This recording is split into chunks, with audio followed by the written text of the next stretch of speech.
Hello students, आज का हमारा टॉपिक है क्रेब्स साइकिल। इसको हैंस क्रेब ने 1937 में दिया था।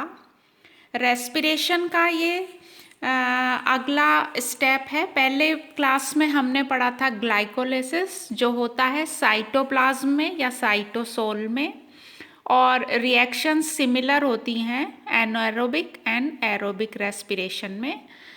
अभी हम पढ़ने जा रहे हैं इसके आगे का भाग, जो कि है क्रेब्स साइकिल।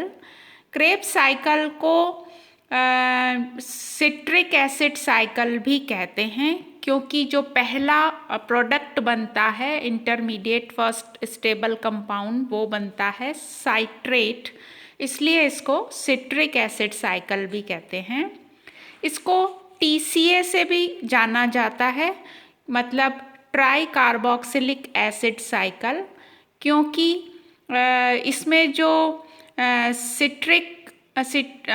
सिट्रिक एसिड और आइसोसाइट्रिक एसिड जो बनता है, उसमें 3 कार्बोक्सिलिक ग्रुप पाए जाते हैं, इसीलिए इसको TCA के नाम से भी जाना जाता है। और इसको माइटोकॉन्ड्रियल रेस्पिरेशन के नाम से भी क्वेश्चन आ सकता है। तो क्रेब्स साइकिल को TCA भी कहते हैं, साइट्रिक एसिड साइकिल भी कहते हैं, और माइटोकॉन्ड्रियल रेस्पिरेशन भी इसको कहा जाता है। तो जैसा कि माइटोकॉन्ड्रियल रेस्पिरेशन से समझ में आ रहा है कि ये प्रक्रिया क्रेब्स साइकिल की माइटोकॉन्ड्रिया में संपन्न होती है। ये साइकिल देने के कारण हैंस क्रेब को 1957 में नोबेल प्राइज से सम्मानित किया गया था। TCA जो है वो है सीरीज ऑफ केमिकल रिएक्शंस, जो कि सभी एरोबिक ऑर्गेनिजम्स में पाई जाती है, जिससे कि स्टोर्ड एनर्जी रिलीज होती है ऑक्सीडेशन के द्वारा, जो एसिटाइल कोएंजाइम बनता है उससे। और ये एसिटाइल कोएंजाइम ए डिराइव होता है कार्बोहाइड्रेट, फैट या प्रोटीन, मतलब जो भी हमारी बॉडी में रेस्पिरेटरी सबस्ट्रेट के रूप में मौजूद है, उससे बनता है एसिटाइल कोएंजाइम ए। तो अभी हम देखेंगे कि प्रक्रिया शुरू कैसे हुई। ग्लाइकोलिसिस का परिणाम है पाइरूवेट का निर्माण। पाइरूवेट बनने के बाद ये इसका होता है डीकार्बोक्सिलेशन और बनता है एसिटाइल कोएंजाइम ए, जो कि माइटोकॉन्ड्रियल मैट्रिक्स में होता है। तो ऑक्सीजन की उपस्थिति में एसिटाइल कोएंजाइम ए बनता है। ये एसिटाइल कोएंजाइम ए TCA को इनिशिएट करता है, मतलब ये बीच का स्टेप है, ये लिंक है between glycolysis and Krebs cycle, ये जोड़ने का काम करता है। तो एसिटाइल कोएंजाइम ए बहुत इम्पॉर्टेंट है, इसका बनना बहुत इम्पॉर्टेंट है, और इससे ही फिर TCA इनिशिएट होगा, शुरू होगा, और ये साइकिल जो यहाँ पर मैंने आपको शो किया है ये चलता है। ये जो सिट्रिक एसिड साइकिल है, इसमें हम इसको 5 स्टेप में बांट सकते हैं। कैसे कि जो 5 स्टेप्स होते हैं उसमें सबसे पहला है कंडेंसेशन, जिसमें बनता है साइट्रेट। तो साइट्रेट का निर्माण एसिटाइल कोएंजाइम ए से कहलाता है कंडेंसेशन। दूसरा स्टेप होता है आइसोमराइजेशन। आइसोमराइजेशन में होता है साइट्रेट से आइसोसाइट्रेट का निर्माण। देखो यहाँ पर जो ग्रीन कलर से मैंने लिखा हुआ है वो सारे एंजाइम्स हैं, और कोई भी रिएक्शन फिजियोलॉजिकल बिना एंजाइम्स की मदद के नहीं होती है। तो पाइरूवेट से एसिटाइल कोएंजाइम ए बनने में पाइरूवेट डिहाइड्रोजिनेस की उपस्थिति अनिवार्य है। उसके बाद जो कंडेंसेशन हो रहा है, साइट्रेट बन रहा है, वहाँ पर साइट्रेट सिंथेटेज एंजाइम की उपस्थिति में ये प्रक्रिया संपन्न होती है। फिर है आइसोमराइजेशन, जिसमें बन रहा है आइसोसाइट्रेट, और यहाँ पर एंजाइम एकोनिटेज चाहिए, तब ये रिएक्शन कंप्लीट होगी। तीसरा स्टेप है ऑक्सीडेटिव डीकार्बोक्सिलेशन, जिसका परिणाम होता है formation of alpha ketoglutarate and succinyl coenzyme A. तो ये जो डीकार्बोक्सिलेशन ऑक्सीडेटिव हो रहा है, इसमें दो एंजाइम्स काम करते हैं।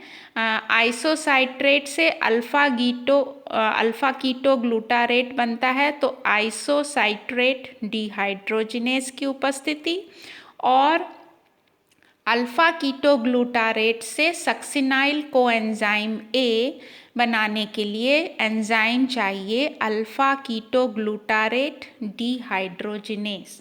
तो ये हो गया ऑक्सीडेटिव डीकार्बोक्सिलेशन यानी थर्ड स्टेप क्रेब्स साइकिल का। फोर्थ स्टेप है substrate level phosphorylation. Substrate level phosphorylation से बनता है succinate in the presence of enzyme succinyl coenzyme A synthetase. तो ये सक्सिनिक एसिड या सक्सिनेट बन जाता है। उसके बाद जो फिफ्थ स्टेप है उसमें होता है डिहाइड्रोजिनेशन, फिर होता है हाइड्रेशन और फिर होता है डिहाइड्रोजिनेशन। तो इससे होता है रीजनरेशन ऑफ ऑक्जेलो एसिटिक एसिड। तो ये जो साइकिल है उसमें शुरुआत हुई थी ऑक्जेलो एसिटिक एसिड से, ऑक्जेलो एसीटेट से, और उसका फिर से रीजनरेशन होने के लिए हमको ये इन प्रक्रियाओं से गुजरना पड़ता है, जो कि पांचवा स्टेप बता रहा है।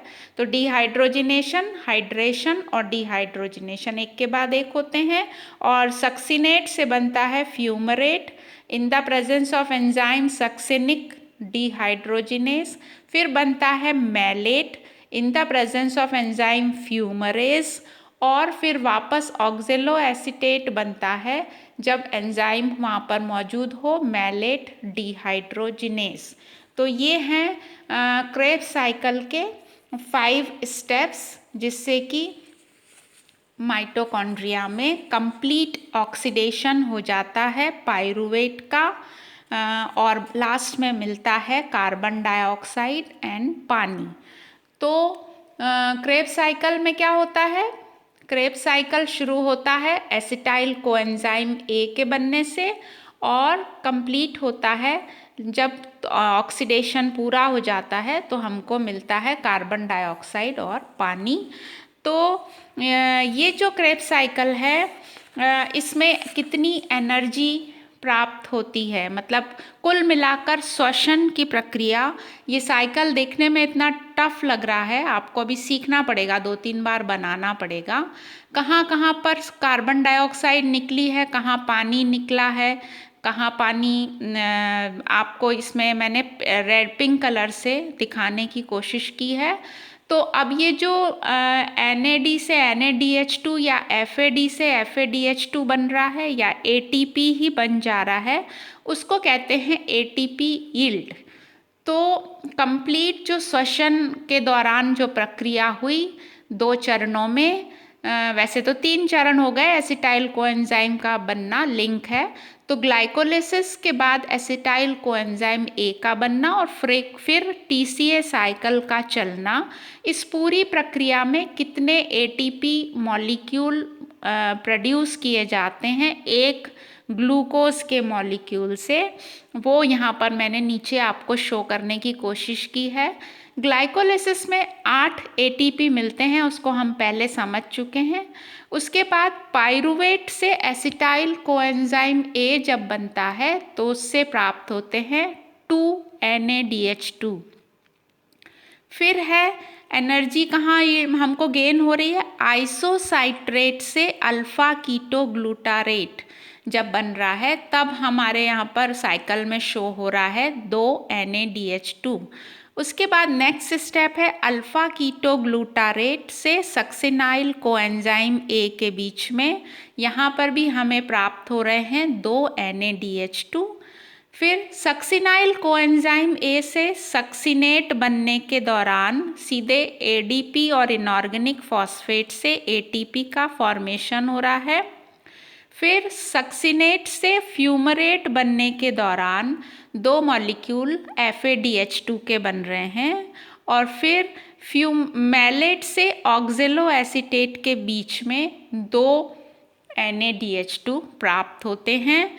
तो ये जो NaDH2 है, इसमें इतनी एनर्जी होती है कि ये 3 ATP मॉलिक्यूल दे सके, और FADH2 क्योंकि इसमें चेन में बाद में आता है, तो उसमें इतनी एनर्जी ही बचती है कि सिर्फ वो 2 मॉलिक्यूल ATP के जनरेट कर पाता है।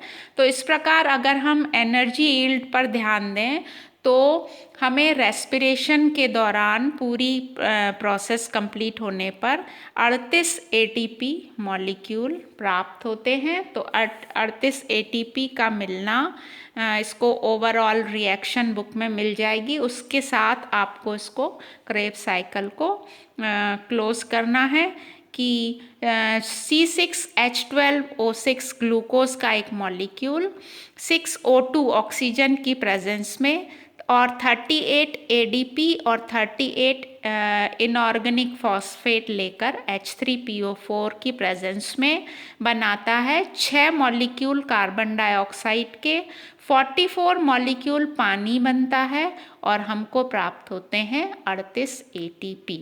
तो मेरे ख्याल से मैंने कोशिश की आपको अच्छे से समझाने की।